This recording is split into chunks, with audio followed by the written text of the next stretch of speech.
Сәлеметсіздер ме 5-ші сынып оқушылары? Бүгінгі жаңа тақырыбымызды бастамастан бұрын алдыңғы білімімізді есімізге түсірейік. Экранда көрсетілген мәтінге қажетті сөздерді орналастырайық. Жарайсың, өзіңді тексер. Интернет бүкіл әлемдік тұтынушылардың бір-бірімен байланыстыратын деректер қоймасы жинақталған ең ауқымды желі түрі. Интернет бүкіл әлемдегі миллиондаған компьютерлерді бір-бірімен байланыстыратын желі. Интернет желісінде жұмыс жасау үшін браузер қажет. Жаңа тақырыптың кілттік сөзін табайық. Сіздерге 4 сурет көрсетілген. Осы суреттерді ортақ бір сөзді табайық. Жарайсың, қорғау. Бүгінгі сабағымыздың тақырыбы компьютердегі деректерді қалай қорғауға болады. Ой қозғау. Ақпаратты қорғау ұғымын қалай түсінесің? Компьютерлерді вирустан қалай қорғаймыз? Компьютерді бөгде адамдардан пайдаланудан қалай қорғауға болады? Жарайсың. Сабақта қол жеткізілетін оқу мақсаты. Құжаттарға арналған пароль орнату. Сабақтың мақсаты ақпаратты қорғау әдістерімен таныстыру, құжатқа құпия сөз орнату жолдарын көрсету. Сабаққа байланысты сөздікті пайдалайық. Деректерді қорғау. Защита данных. Data protection. Ақпаратты қорғау. Ақпаратты рұқсатсыз тасымалдау, көшіруден және де көшірмесін жасаудан қорғау болып табылады. Ақпаратты қорғау шараларына вирустарға қарсы антивирустық бағдарламалар және де компьютерді бөгде адамның қолдануынан қорғайтын пароль. Компьютерлік вирустар бұл арнайы программа. Бұл программа өзінің көшірмелерін жасап, басқа программаларға зиянын тигізеді. Вирус шыққан программалар зақымдалған немесе вирус шыққан программалар деп аталынады. Ең алғашқы компьютерлік вирус 1986 жылы Brain деген атпен Пәкістанда пайда болған.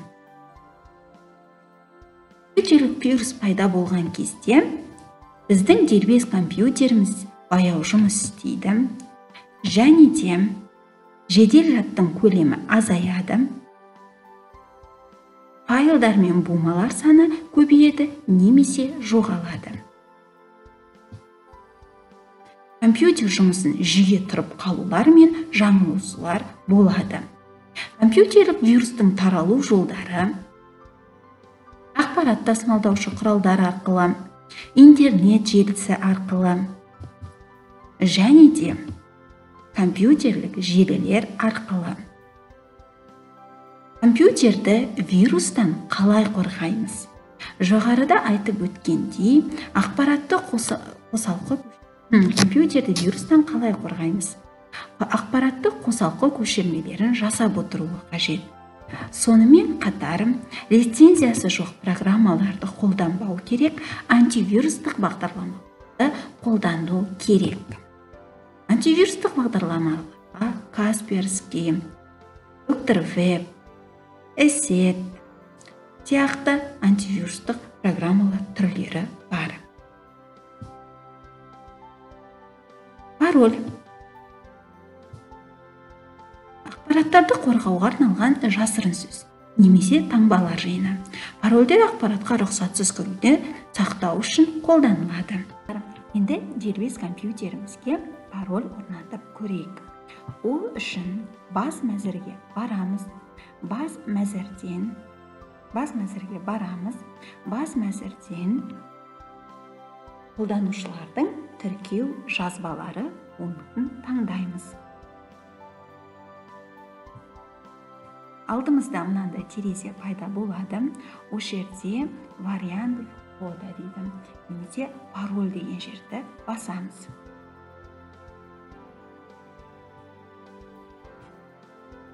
Әрі қарай добавить батырмасы. Өзіміздің паролімізді жазамыз, оны қайталаймыз және парольді ұмытқан жағдайда подсказканы жазамыз. Әрі қарай далее батырмасын басамыз. Құжатқа пароль орнату үшін берілген құжатымызды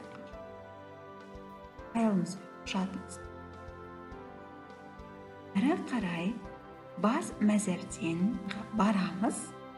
Құжатты қорғау батырмасын басамыз және әрі қарай паролімізді енгізетін боламыз.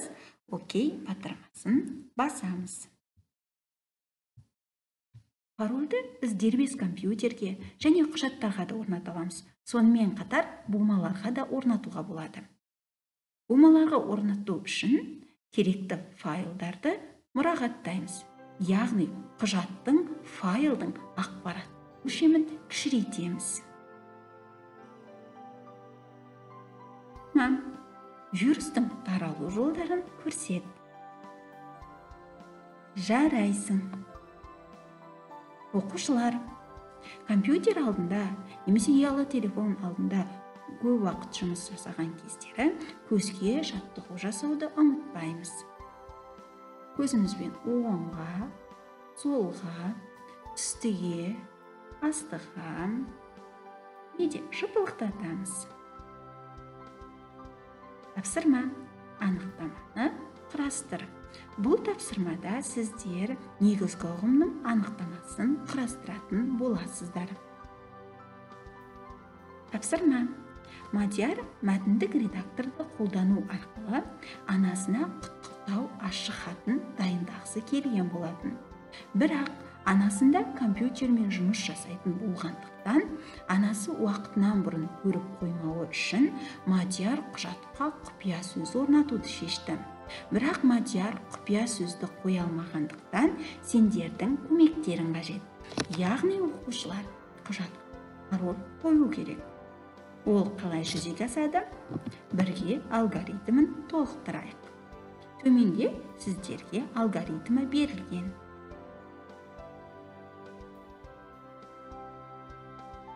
Дескриптор құжатқа құпия сөз орнату әрекеттерінің ретін анықтайды.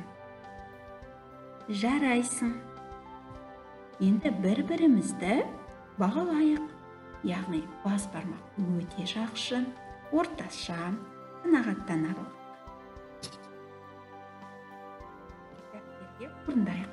Бүгінгі тақырыпта берілген терминдердің атауын жазып, келесі бағанға терминдердің қызметін жазамыз.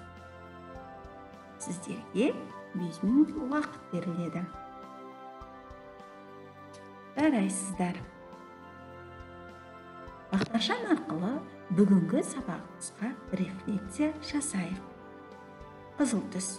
Мен тапсырманы орындай алмадым. Көңіл күйім жоқ. Сары түс. Көңіл күйім жақсы. Сыныптастарымның көмегімен тапсырманы орындадым. Жасыл түс. Мен бәрін жақсы орындадым деп ойлаймын. Менің көңіл күйім наша. Сен қай түсті таңдайсың? Жарайсың. Оқушылар, бүгінгі сабағымыз аяқталды. Белсене қатысқандарыңызға рахмет. Тапсырма. Оқулықта 126 беттегі дәптерге орындайық тапсырмасының 2-ші пункті.